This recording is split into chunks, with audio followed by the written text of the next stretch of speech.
There was a ferocious pounding against the door. "Open this door, or we're all going to die." The voice from the other side was hoarse, eerie, a chilling echo like something from a horror movie, not a person. I muttered, regretting the series of mistakes that led me here. If you're confused, I get it. Let me take you back where this all began. My name is Bella. I'm 22. And last week, I got my first job. Well, calling it a job is generous, but it pays. I never pictured myself as a babysitter, but with college coming up and bills piling up, I couldn't exactly afford to be picky. So I found myself working for the Jordans, an elderly couple. Classy, quiet, the kind of people you'd expect to be old money. They needed someone to watch their granddaughter, Rose, for a few hours each day while their housekeeper was on vacation. They were busy managing some construction projects for one of their companies. "Rose mostly keeps to herself," Miss Jordan said, when she handed me the keys on the first day. "You won't have to do much." "You can count on me," I replied, giving her my best smile. She smiled back and left the mansion to me and Rose. "I'm going to play PUBG in my room," Rose announced, before disappearing upstairs. She was a tomboyish 12-year-old, fair-skinned and reserved. A perfect arrangement for someone like me who wasn't into forced conversation. The first 2 days breezed by. Rose stayed in her room most of the time, and I was left to my own devices. But on the third day, things took a strange turn. The Jordans were acting odd. They seemed anxious, casting uneasy glances up the staircase. "Miss Hartley," Mr. Jordan began gravely, "you know we're involved in sensitive business matters." I nodded, and he continued, "Sometimes we have to bring confidential information home, so we kindly ask that you not go upstairs." I hesitated, but finally nodded. "Understood," I said. "It's just for a few days," he added. "We've even moved Rose downstairs. That's how serious this is." They left shortly after, but his warning lingered. Here's the thing about me. I'm bad at following rules. The minute someone tells me not to do something, that's when I want to do it the most. You can probably guess what happened next. Just 15 minutes after they left, I crept up the stairs, curiosity gnawing at me. The old wood creaked under my feet, heightening my nervousness. What could they possibly have up here? Money? Something illegal? I hadn't even reached the top of the stairs when I heard it, a guttural scream full of pain and terror. "Is someone there? Please, help me before they come back." The voice pounded on the door at the end of the hallway, and my heart nearly stopped. I was terrified. Who are you?" I stammered, my mouth dry. "They put me in here. They're evil. Please, hurry," the voice pleaded. I edged closer, my hand reaching for the doorknob, torn between fear and the urge to help. Maybe he was a victim, someone the Jordans had trapped. I couldn't just walk away. "How did you get in there?" I whispered. "They locked me up. You have to help before it's too late," the voice implored. My heart was like a nightclub speaker in my chest. My mind was running through 1,000 scenarios, trying to understand what was happening. I fought the silent battle between turning and running away and just opening the door. I chose to go with stupid. I was inches from touching the handle when I felt a presence behind me. Step away from the door. I turned to see Mr. Jordan standing there, a pump-action shotgun in his hands, Miss Jordan by his side. I froze. "Don't kill me," I mumbled, glancing frantically around, but there was nowhere to run. "Please," I whispered, pleading, as Mrs. Jordan's gaze softened. "This gun isn't for you, child," she said gently. "Please, come downstairs. We'll explain everything." Confused, I followed them, throwing one last look at the door and the screaming man behind it. That was 6 months ago. I still babysit for the Jordans whenever their housekeeper is away, and Rose and I have become close. Once they explained, I even felt sorry for them. The man in that room, he was Rosie's father, their son. He had several mental disorders and had spent years in and out of institutions. Sometimes he broke out and came home, where the Jordans would care for him until the facility came to take him back. They couldn't always bring themselves to call the authorities right away. Rose needed to see her father, even if it was just for a little while. But his episodes could be dangerous. That's what Mr. Jordan had meant when he said, "The shotgun isn't for you."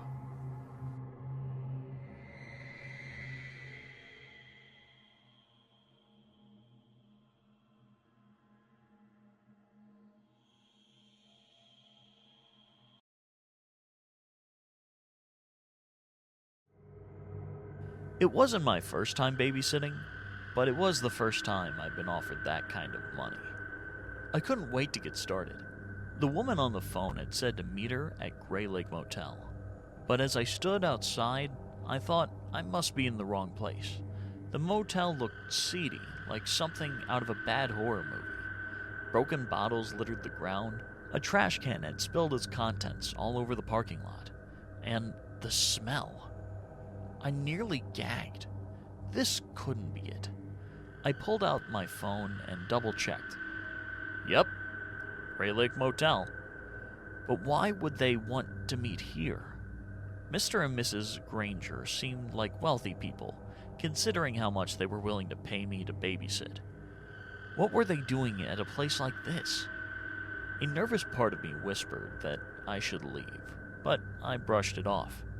There had to be a reasonable explanation. So I made my way inside. The interior was worse. The smell of stale beer and sweat was overpowering. I found myself in front of a wooden door labeled Room 22 and took a deep breath, almost turning back, but I needed the money. "You can do this, Tasha," I told myself, trying to muster confidence. I knocked softly, and the woman called, "Come in." I pushed the door open. Mr. and Mrs. Granger were sitting at a table, but their appearance caught me off guard. They looked pale and sickly, like they hadn't seen the sun in years. "You must be Tasha," Mrs. Granger said, smiling as she reached out to shake my hand. Her skin was cold and clammy. "Tasha?" Mr. Granger echoed, sizing me up with a look that made my stomach twist. "Yes?" he muttered to himself. "She'll do nicely." The way she said it made my skin crawl, and I almost walked out. But then Mrs. Granger spoke up, gesturing to a chair. "Please, take a seat, Tasha." Reluctantly, I sat down. "I'm sorry, but our ad might have been a little misleading," Mrs. Granger said, her gaze steady. "What do you mean?" I asked, confused. "We really need you to do this for us, Tasha. If you don't, our children will end up on the streets," she continued, her eyes sad. My confusion grew. "I already agreed to babysit for you. Are you saying you can't pay me what you agreed on?" I asked, irritation creeping into my voice. "Oh, where are our manners?" Mr. Granger interrupted, getting a Coke from the small fridge. "Here, have one." Not wanting to be rude, I took a sip. The taste was strange. There was a bitter aftertaste that I couldn't place. Mrs. Granger's tone shifted. "The job has changed a bit, dear," she said with an eerie smile. I opened my mouth to respond, but I couldn't. My face felt hot, my limbs heavy. I realized too late what had happened. The Coke. I'd been drugged. I staggered towards the door, desperate to escape. The Grangers watched me unmoved. Just as I'd reached the handle to pull the door open, I saw why they hadn't bothered to stop me. A man in his 50s with a greasy grin blocked the doorway. He grabbed my arm, his grip like iron. "Oh, she's perfect," he smirked, dragging me back into the room. I tried to resist, but my body wouldn't obey. Helplessly, I watched as he handed a wad of cash to Mr. Granger. I understood then, with bone-deep horror, exactly what was happening. I had heard stories of human trafficking, chilling tales of people being locked up in basements and getting sold to the highest bidder. But it's one of those things that you never think will happen to you. What came after, I'll never tell anyone. The horror is too much. I remember crying when he left, and Mrs. Granger's voice telling me to get over it. The drugs kept me disoriented, unable to tell what was real and what wasn't. Each day brought a new stranger. It was different faces, but they were all alike. Soulless monsters who were more than happy to pay for their dark pleasures to my equally soulless captors. Greasy hands, stale breath. That's all that could break through the drug-induced haze that characterized my existence. It felt like years, but I knew it couldn't have been more than 2 weeks. I cried myself to sleep each night, praying for a way out.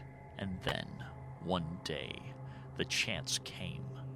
The Grangers had doped themselves up on the same drugs they forced on me, and they were dead asleep. I slipped out of the motel, barely daring to believe I was free. When I saw the sun, I nearly broke down. But there wasn't time. I needed to find help. I needed to do it fast. I ran to a nearby gas station, where the shocked attendant handed me a phone. I dialed 911, and for the first time since the nightmare began, I felt hope. To cut a long story short, the Grangers were arrested and imprisoned. They had had me in that dingy motel for 10 days, selling my body to their unscrupulous customers. Everyone who had heard the story wanted them hanged. That was 5 years ago. I was 17 then. I'm 22 now, but I'm still healing from that nightmare.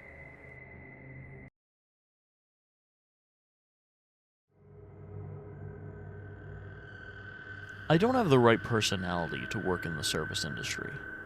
I just can't put up with the shit. That's why I don't bother trying to get a job at McDonald's when all my friends were flocking there. My anger issues could never. But I needed money that summer, and that's how I found myself signing up for a babysitting job. I figured it was better to deal with a spoiled kid than a bunch of spoiled adults asking for more fries and extra hot sauce on their burger. I figured wrong. The job ad hadn't provided a lot of details, but since they were offering to pay double for what my friends were getting for flipping burgers, I didn't worry too much about it. This was my chance to make some cash before going to college. The house was an old Gothic mansion, dreary and imposing, complete with a portcullis and weathered gargoyles. It made me think of all the horror movies I'd watched, and that made me a little uneasy. The job is simple enough, miss. My wife and I travel a lot, so we need someone to watch our son, Jamie. He's a sweet, sweet boy, the man said. He was tall and pale, with bags under his eyes, and dressed in an ill-fitting gray suit. He looked like someone who had just surfaced from a 2-week bender, not the CEO of a successful startup. As he mentioned when he introduced himself, Mr. Brown he asked to be called. He went on, explaining a few things about the house. Security, the kitchen, feeding the cat, stuff like that. I tuned him out. Show me the kid already, I thought to myself. As though he had heard me, Mr. Brown cast a long look at me and spoke. Come, I'll introduce you to Jamie. He turned on his heels and walked down a dark passage. I followed him into the bedroom at the end of the hall. It didn't look like your typical 8-year-old's room. For one, it was very clean, and the artwork plastered on the walls had a mature feel. It wasn't half-naked models or anything, but it was just odd. This is your new babysitter. Her name is Kesha, Mr. Brown said. The small figure on the bed didn't respond. He just gave me a quick once-over, then returned to his tablet. But in that brief moment, our eyes met. I felt something. Those blue eyes were heavy, like the eyes of a man who has been to war. They had no place on the face of a cute 8-year-old boy. I felt the unease mounting. Funny enough, my first few weeks at the mansion were a breeze. Jamie mostly kept to himself. I'd check in on him here and there, but most of the time he just was glued to his phone. That meant more free time for me to gorge myself on delicacies in a well-stocked fridge and stream my favorite shows on their massive TV. It was towards the end of my first month when I started to notice the cameras.